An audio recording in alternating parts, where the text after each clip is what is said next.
The issue of the false teacher is that they profess Christ. And so from the perspective of the church, because they looked so much like a Christian, they were talking like a Christian. They were walking like a Christian. They had a big old Bible underneath their arm just like a Christian. They had a crucifix around their neck just like a Christian. They dressed like a Christian. And so from the perspective of the church, they were professing Christians who looked like they had been bought by Christ. But they did not belong to Jesus. They did not belong to Jesus.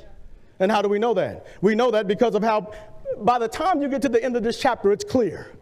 Listen to verse number 22 of 2 Peter chapter 2. It says, it happened to them according to the true proverb. Listen to how Peter compares them. He compares them to a dog that turns to his own vomit and a sow. Do you know what a sow is? A sow is a female pig. Peter says that false teachers are dogs and female pigs. Before you even get to the end of the chapter, you know that they do not belong to Christ by the time you get to the end of the verse. How do you know? Listen to what he says. Peter says that they are bringing swift destruction upon themselves. Can I tell you what false teaching is? False teaching, to borrow the words of Simon J. Kistemacher, false teaching is a suicide mission.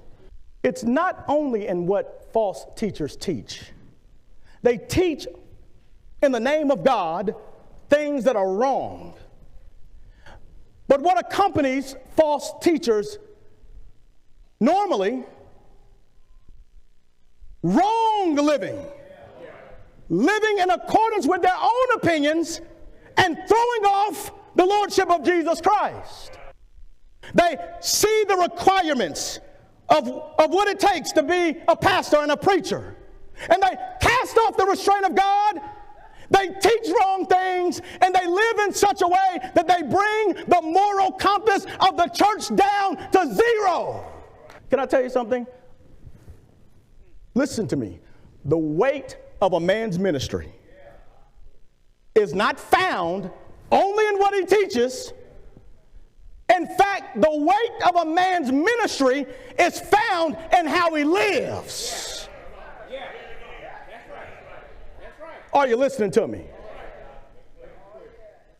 There's all kinds of immoral men standing up at this very hour in this very city. And their lives are so black that they would leave a mark on a piece of charcoal